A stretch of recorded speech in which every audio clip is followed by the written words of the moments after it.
there's sort of disclaimers here. I'm not going to be an expert in much of what I'm going to present here, just because the problems I'm discussing are far too big for any one discipline. I'm a climate scientist. I'm not an ecologist. I'm not an economist. I mainly try to figure out two things: how the weather works on Mars, and what the Earth's climate was like 300 million years ago when Dimetrodon roamed the Earth. You probably don't necessarily know what Dimetrodon is, but for instance, when the coal was deposited in the Welsh valleys, that's something that more people might be familiar with here, and why and how things change over the next 50 million years or so that we have large salt deposits in Yorkshire or some sandstone scattered around the north of England. Both of these interests require me to know many of the same things anyone who works on present-day climate change or environmental issues would know. So let's go to the next slide.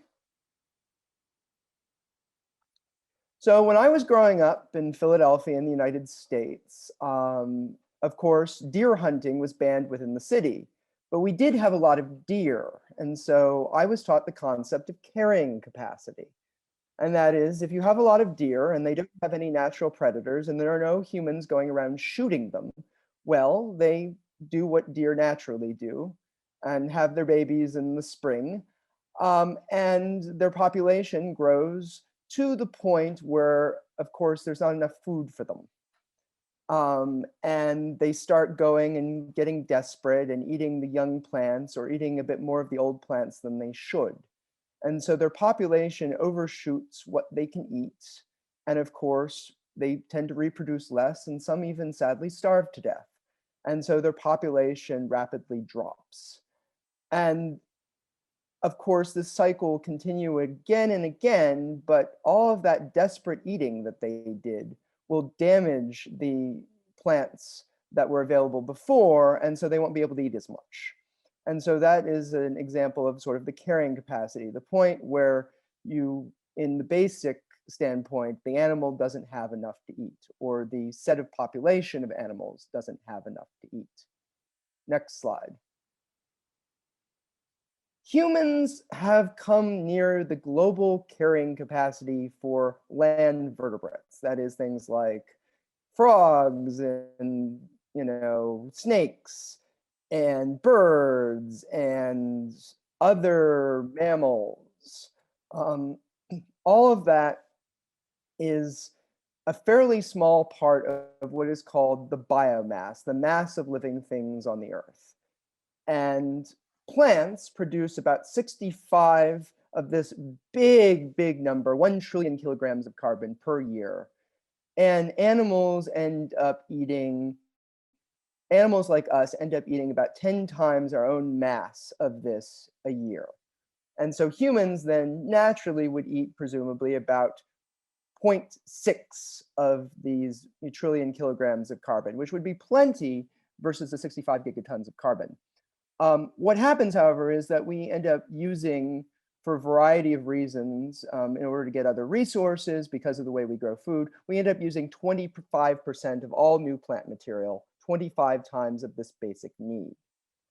And then you start looking at things and you realize that humans now make up 35% of the mass of all land vertebrates, all of like the sort of the normal animals that we read to children about. We now make up 35% of that mass.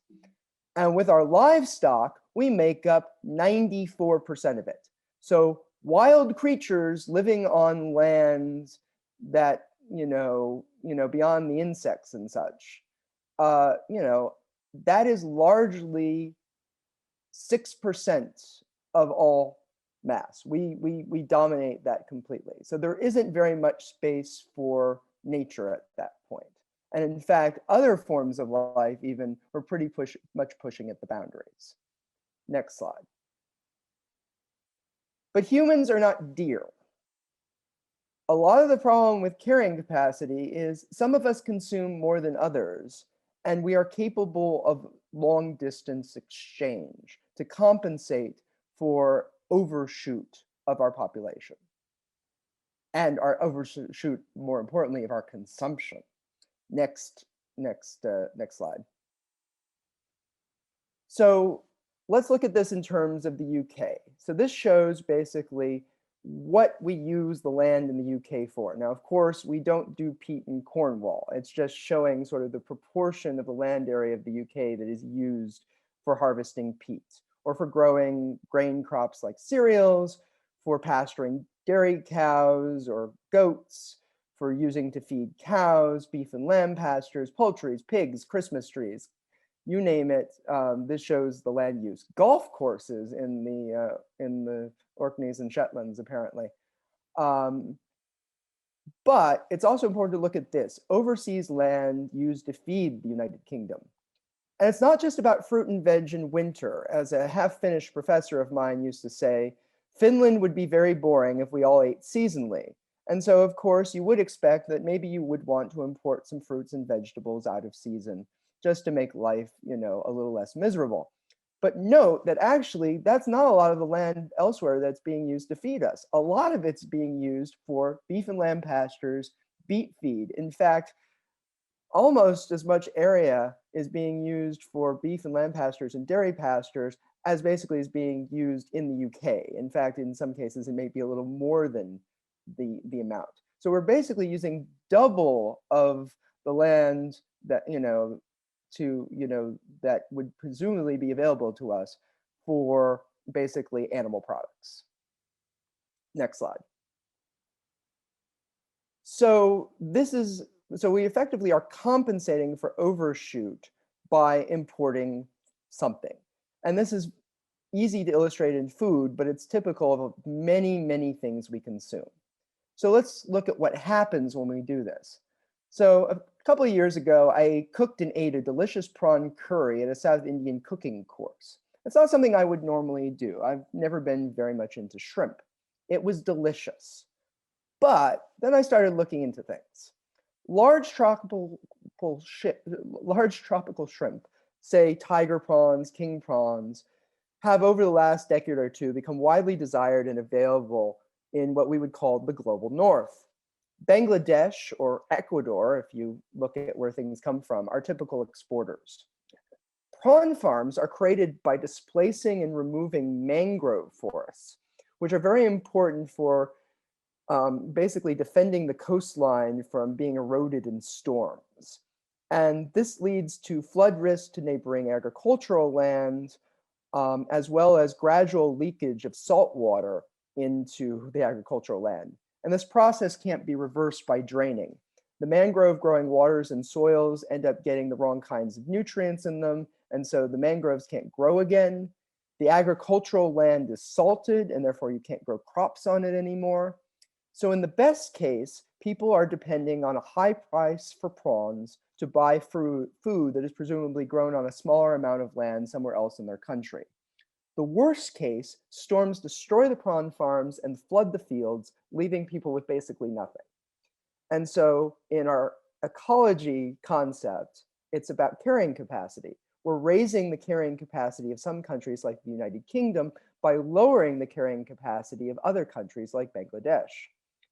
It's hard to see how these situations could be avoided by individual action. I can decide not to eat king prawns, but our preferences are formed by people like food suppliers who are trying to capture and increase our spending by providing diverse and exotic foods. And worse yet, development funding, trying to figure out how can we, allow people to produce cash crops that they can sell in order to, create the virtuous cycle of investment to develop economies. These kinds of things end up being very tempting for those kinds of investments. And so we've created a system that, to be honest, for stimulating economic growth elsewhere, that ends up being quite harmful. So next slide. Another place where we have this large collective demand that is, in some sense, absolutely necessary to the way we live, but also very damaging, is our collective demand for fossil energy, mainly manifested as carbon dioxide emissions. That is, combusting oil, coal, natural gas. Getting in electricity, burning petrol in our cars or diesel, all of that. Even if it's environmentally neutral, It's a consumption problem. Of these resources, we only really have 50 to 1,000 years, depending on what it is and depending on how we use it at current rates of use. So you can look at it in terms of the plant growth example I gave you earlier and say coal is consumed at a certain amount, oil at another amount, and natural gas at another amount. And that would be equivalent to 2 months of global plant growth in terms of the mass of carbon. But it turns out that, the oil and natural gas and coal that's formed in the earth is actually a very small part of plant growth that somehow gets buried and incorporated into the crust of the earth, and then is buried and put under extreme high heat and pressure in order to form the fossil fuels. And it ends up coming to be at least 240 years of global plant growth to make what we combust in a year, assuming that we can perfectly recover it. But it's powerful. 1 liter of petrol has the energy consumed by 2 to 4 people in a day. That is 4 large loaves of bread. And so one writer basically says that when we drive our cars, it's as if in the ancient world, we were taking large numbers of slaves around us and having them pull our chariots. And unfortunately, it's a very good analogy. Next slide. But another problem that is the more immediate one that we face is that carbon dioxide and the other greenhouse gases add insulation to the planet. So insulating our home seems a very good idea. It allows us to use less heat, saves money, and presumably ultimately burns less fossil fuels. But in the case of the Earth, our heater is the sun, and we don't control it. We can't turn it up or down. What we can do is to basically put greenhouse gases into the atmosphere, which do act as insulation because they effectively emit radiation, heat coming from the earth at a lower temperature than normally would happen, much like insulation works in your house. But adding to the insulation when you can't control your heater, when your heater's on the fritz, is a terrible idea. And so this is the situation we find ourselves in today. Next slide. So these are the standard top-level effects of warming that government leaders are hearing about in executive summaries. Global average surface temperature is likely to increase 1.5 degrees Celsius or greater from 1850 to 2100. It is currently 1.1 degrees Celsius warmer than 1850 today. Other results will be more extreme heat and rainfall, more evaporation in drier areas, such that wetter areas will get wetter and drier areas will get drier. For us here, we might consider that we all probably use at some point London area rail infrastructure, which works best at 10 to 15 degrees Celsius. It's moderately to severely impacted above 27 degrees Celsius, something that happens about 0.5 days a year at present, and happens in a very uncertain number from the papers I looked at, something like 29 days a year in the 2080s without action. We also will see reductions in sea ice, snow and permafrost, especially in the Arctic, glaciers disappearing at higher altitudes and latitudes. And as we start losing ice, and as basically if you heat up ocean water, it expands slightly, we will see sea level rise at the mouth of the Thames by about 50 centimeters between 2000 and 2100. I live a little more than 200 meters from the Thames. That would make a difference. It is unclear if the Greenland ice sheet or West Antarctic ice sheet will remain stable. That would result in up to 12 meters of potential sea level rise if they started melting. Hopefully that would happen over a period of about 500 years, but would basically mean the end of London within about a century or two. Next slide. Now, human-made anthropogenic climate change is not just about fossil fuel emissions. We affect the climate by changing the land, by, for instance, burning forests in order so that we can grow crops or use it or mine or use it in other ways. That burning can do things, or any form of emissions can also put little particles in the air called aerosols that can not only affect the amount of radiation that is coming from the sun and scatter it back to space or back to the ground in certain ways. It can also absorb heat coming from the ground like greenhouse gases do. It also can change how clouds work. It can make some clouds brighter than they normally would, or make some clouds form where they wouldn't normally. And so there's a variety of dimensions to climate change that are even more uncertain than just burning fossil fuels, which is actually quite well understood. Next slide.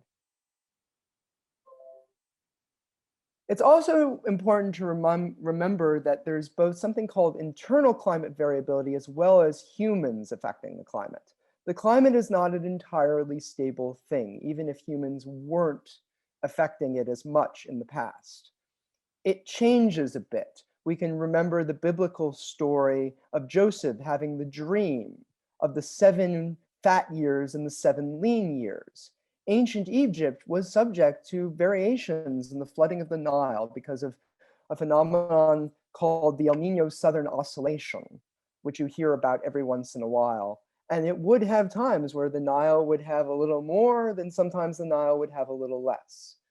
A good example is, for instance, in the same part of the world, the growing season in northern Ethiopia has wobbled between being long enough to grow 1 or 2 crops per year.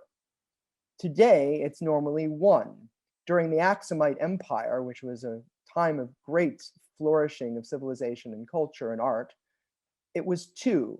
Around 800 AD, it went down to 1 and Aksum's empire collapsed. There was a little bit of a resurgence a few hundred years later when it went back up to 2. It's also clear that there was a little bit of anthropogenic change going on. There was land being cleared, and there was also irrigation taking place. But most of this was happening because of forces well beyond the Aksumites' control or any other of the humans on the Earth, just because of variations in the circulation of the ocean. Next slide. Now, climate is also one of many factors. Humans, take resources, they alter the land surface in a variety of ways. So for instance, the United States relies in a lot of its agriculture, particularly the growing of certain types of fruits and vegetables, on the central valleys of California. One called the Central Valley, another called the Imperial Valley, another called the San Joaquin Valley, but it's best called them sort of the inland or the central valleys of California. They are kept irrigated traditionally by sucking up groundwater, basically digging wells and taking water from beneath the surface. That's built up over the last several tens of thousands of years. This results in subsidence of land. The land lowers. So in 1925, the bottom of the pole was here. Where you say 1925. In 1977, the bottom of the pole is where you see the picture. In 50 years, the land dropped by 9 meters because of all of the water being removed. Because of these water demands in the Central Valleys and the dependence on having water being brought in from elsewhere by, among other things, redirecting the Colorado River and other rivers in California, there's no longer water available for agriculture in much of the valley, and it's quite random and it's quite legally complex, and a lot of farmers have absolutely lost their livelihoods because of it. And of course, they can always say, well, why don't you pump the water here? Well, there are other people who need the water, and so it becomes it sometimes becomes a political problem as well as an environmental problem. Next slide. And to explain a little more of the social science issues that you can come with the environment, let's talk about why they grow crops in the Central Valley.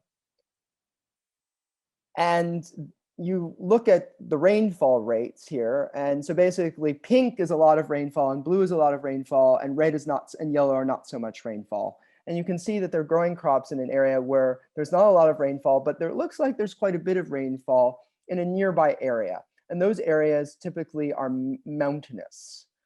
So you get a lot of snow on the mountains, and as that snow melts, snow melts in the summer, then the water can get to the inland valleys. But you also look, well, there's this large blue area in the southern southeastern United States, where I say, why not here? And you may wonder, why not grow crops there? And I assure you, the soils are very fertile there. That's the Mississippi Delta, where there's lovely, lovely fertile soils. So let's go to the next slide. And that's because of something that happened in the 19th and into the first half of the 20th century. Because as you know, the United States had slavery into the Civil War in the 1860s. And slavery, demand for slavery was very much driven for the first half of the 19th century by needing to grow cotton. And the best place to grow cotton was indeed in that blue area of why not here. And after the Civil War, when slavery was abolished, it was possible by effectively intimidation and violence to create a class of African Americans who were debt slaves. They, were dependent on growing cotton, being loaned money to buy the seed, growing the cotton, and being paid an unfair price for the cotton and being trapped in a cycle of debt. And they could only grow cotton. They couldn't grow food crops because if they grew food crops, then they would be less dependent on buying food with the cotton revenue. As they say, as this woman, this social scientist points out, Dr. Sarah Tabor, they had to buy it at ridiculous markups from the plantation. Next slide. And effectively, because this was the social system that was in place, no one except people coming from the northern United States and trying to export things back to the north had any incentive to grow food crops in areas that were climatically favorable for it. So we have oranges and lemons and things grown in Florida, and we have peaches and pecans in Georgia. But largely, all of the money was invested in growing cotton, to the point that in 1922, cotton was still the largest export from the United States. And it's also why there was so much vegetable production in California. People could have grown it in the climatically favorable areas, but it wasn't. It was effectively, as she says, loan sharking was easier. So I will just bring us to our conclusions with the next slide. So our take-homes in this short talk is that humans, driven primarily by the demands of the global north, use the Earth's resources in far greater proportion than any animal and far faster than they can be renewed. Our consumption of fossil fuels has resulted in significant change to climate globally, which now and as it continues will make it more difficult to meet our demands for food, water, and places to live, and to live comfortably, as well as the needs of animals and plants. And when we say biodiversity, the needs of animals and plants. Many climate problems are posed as humans versus nature, but human interactions with the environment can't be separated from human society and its relationships, good and bad.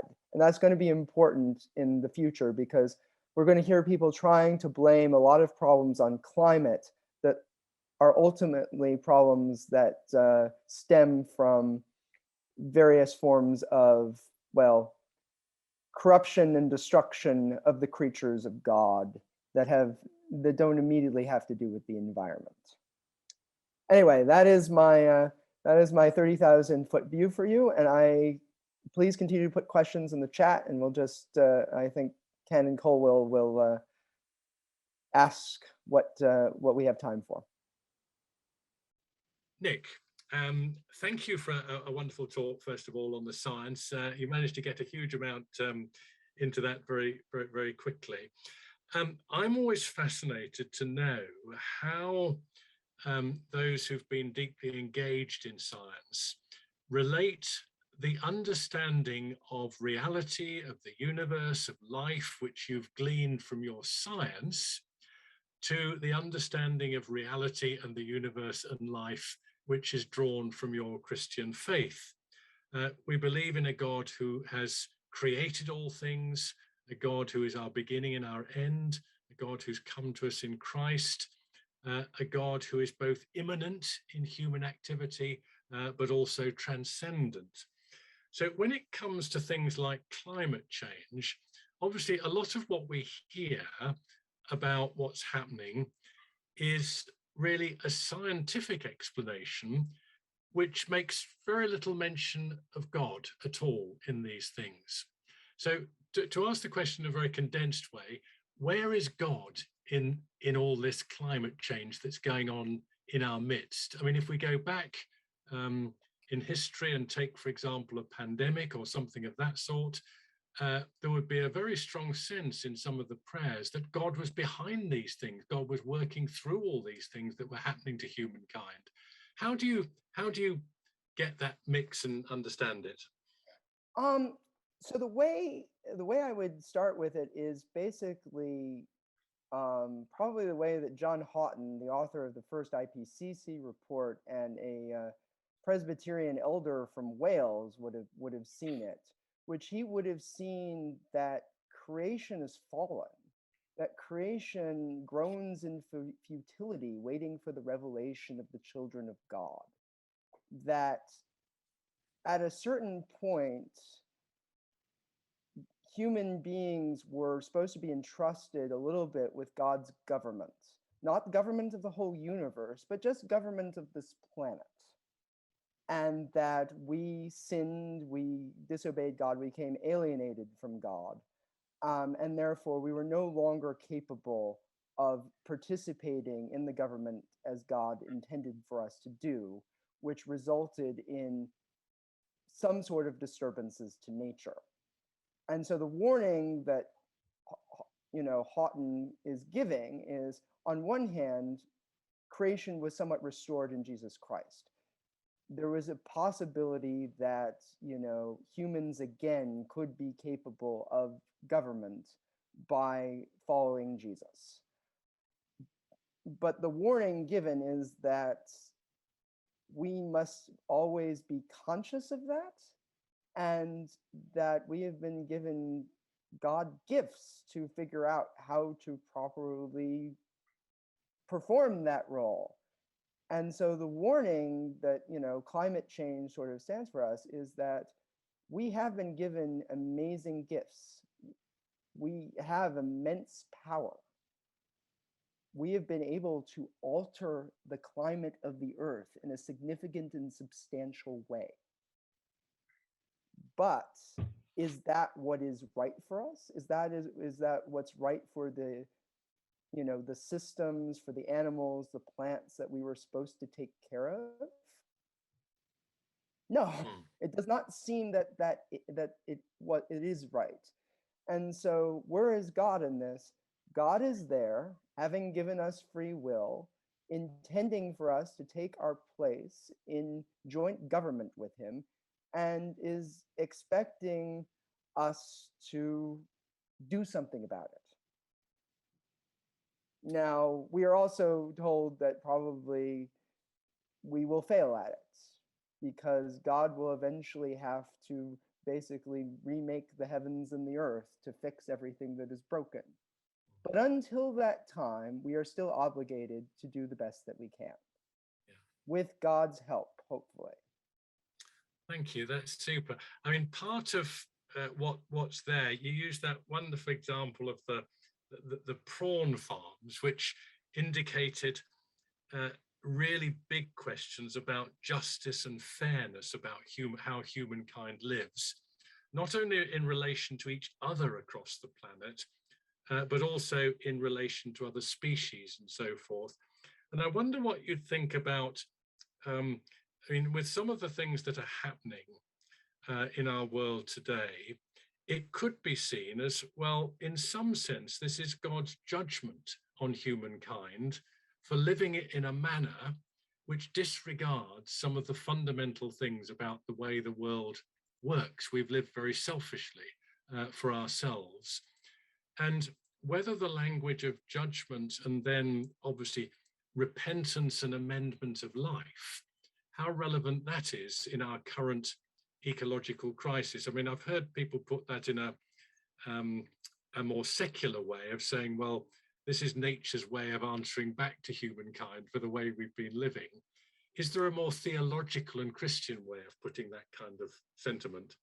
Yes, there's a very simple way of putting it, and I'm probably going to misquote the Lord, but do you think that those men whose blood was mixed by Pilate with the sacrifices were worse than all other Jews? No, truly I tell you, if you do not repent, you will end up as worse than them. Hmm. Yeah. The point is that there is some sense in which, yeah, these things are, of course, are judgment. It's like by altering nature, we are experiencing negative consequences. It is basically part and part, it's fully within sort of God's general action in the world that these things are happening to us. And as you point out, it is necessary for us to repent and amend our lives so that we do not suffer further judgment. Thank you. That's great. I mean, part of the reason for these questions is obviously working out how we um, bring together the more scientific language and the more theological language into a consistent whole. If I can move just a couple more questions before we finish this. The first is, how would you say that your understanding of the relationship between the science that you do and your Christian faith has actually shaped the way you live? So it's a question about practice Yes. and how we live rather than the theory of how God works, if you like. Um, I think I think it certainly made me a bit more thoughtful about the way I've lived my life. I mean, the whole car thing, to be honest, through my life, I've actually mainly lived out of the car, except for maybe about 3 years of my life. Because the more and more I started looking at it, I was like, well, fossil fuels are an incredible problem. It's going to be very difficult. And also just the production of even electrics and hybrids was looking to be a highly intense thing. So I started just thinking to myself, how bad is my life going to be if I don't do this? And I realized, well, I could probably live with it. But I also started to realize, well, I can manage this, but can other people where I'm living necessarily manage with this? So it got me thinking about, yes, I can make a variety of individual choices, but what I really need to figure out is how I can shift collective choices to, really improve things environmentally. And it certainly does shape how I raise my children, why I'm enthusiastic about teaching them how to garden and compost, not just because my wife likes to do it too. I mean, partially I think my wife and I get on so well because we like to do things like, believe in composting and try to teach the children about, animals and plants, but live in the city. So Yeah. yes, there's a variety of ways I think that my science has sort of shaped my practice, but also ways where my conscience is constantly being, niggled in one direction to another. Thank you. You've begun to answer the last question in this little bit about, which is, what would you be saying to all the folk who've come this evening? What are the real headline things that we should be teaching and talking about in our churches and our schools and to our young people? I mean, what are the big things you'd want to get across to the way we're shaping the current generation and into the future? Um, I guess the first thing is, you know, trying to trying to get, our children as much away from sort of the consumption and materialist mindset that I think sort of pervades our society. We cannot just continue, to throw away things like kind of, if we could restore children, if we could, restore certain skills in our children. I'm a man who knows how to sew. I don't know how to sew very well, but I wish, maybe it's possible for my children to learn better how to sew and repair their own clothes. But those kinds of things, trying to bring back skills to, reduce the amount of waste in our society in that way, as hopefully technological solutions get, reduce waste in other ways. Yeah. But also just trying to have people demand less of stuff and more of experience and relationship. Yeah, thank Which you. is I mean, something I talk about my own children. And also somebody pointed out, you know, the judgment, but the problem is that the judgment, Suzanne, I think, pointed out, the judgment largely doesn't fall on us, it falls on others. And I think that's also something to teach our children, that our choices can have these very, very bad effects to people that we may never see and never meet. Yeah. Well, that's a terrific answer, covering the really big thing about the materialist mindset, but also our sense of responsibility one to another, how our individual actions have consequences right across the world sometimes, but also the particular thing, the sewing example, you know, we've got to act in different sort of ways. So thank you for that, Nick. It's a very brief run through just a few of the ways in which our Christian faith and the science and Christian faith conversation can just shape both the way we understand what's happening around us and also the way we live.